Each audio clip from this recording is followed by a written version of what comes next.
M23 Rebel Group. This is a Congolese-based rebel group with connection to Rwanda. So a lot of people believe that there's evidence actually to prove that the Rwandan government and Ugandan government, both governments supported this rebel group.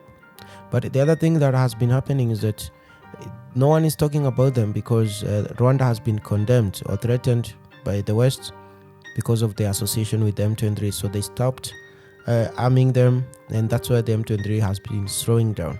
The other thing that also happened is that their main financier, a member of parliament in Congo actually, who has been bankrolling them, was arrested, and he owned coltan mines. He owned 90% of the coltan mines in Congo. And you know, Congo, almost a third of the world's coltan comes from Congo, but of course we know most of it is exported as if it's from Rwanda.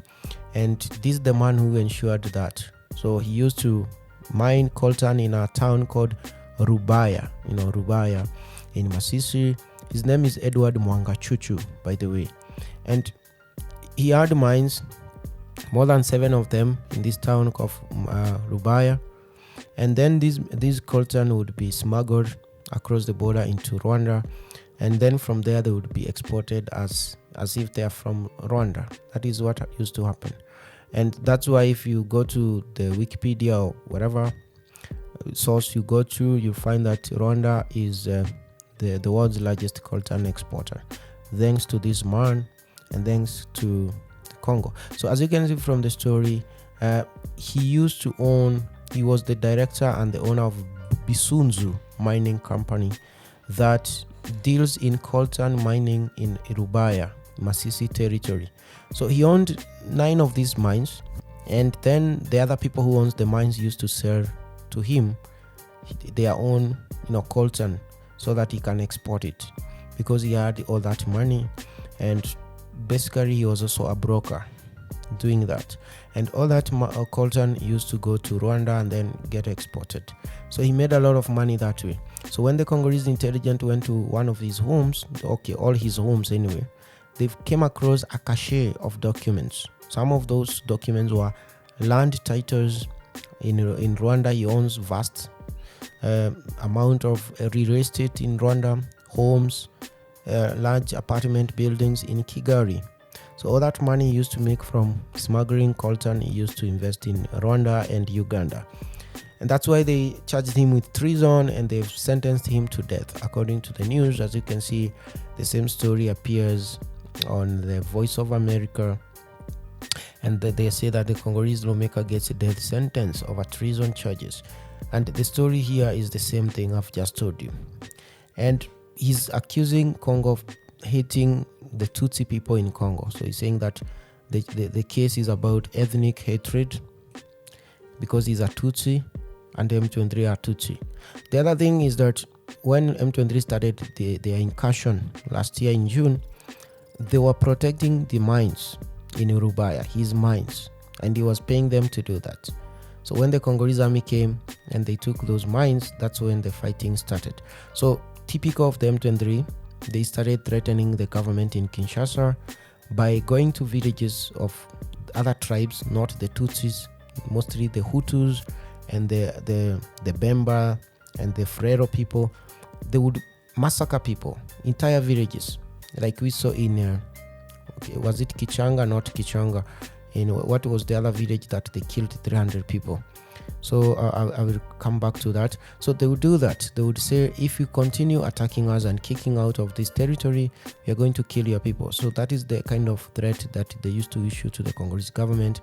And they would go to these villages at night and massacre people at night, innocent villagers, because the Congolese army is trying to get them out, root them out, but they're using the villagers as human shield by killing them as a way of warning the government. So he has been jailed for life. And then the other thing is that those villages that M23 used to attack in the territories of Masisi and Kichanga, their young men and young daughters, they went in secret to be trained by the Congolese army, to be given weapons and tactics. So they have come back.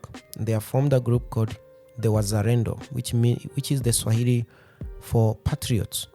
And Wazalendo are not joking, and they've been really attacking the M23 positions. So as you can see from some of these videos, this was one of the M23 position that was attacked by the Wazalendo, right? So you can see these are them filming here, and they attacked. I don't want to show you the whole video, but basically it was very bad. So in 1 week they were able to kill more than 100 M23 rebels by ambushing them, because definitely those are their lands. They understand the terrain there. The terrain is their home, so they understand it. They can ambush these rebels from any position. They also get intel from the villages. Remember, we are in the age of mobile phones, so yeah. So in this video here, you can see they are entering the town of Kichanga. Remember, last year M23 had taken this town. Today the Wazalendo are coming back, and you can see the population, the people there are coming out to greet them. They are excited. The kids are there. No one is scared of them, because you see, some of these young men are their family members.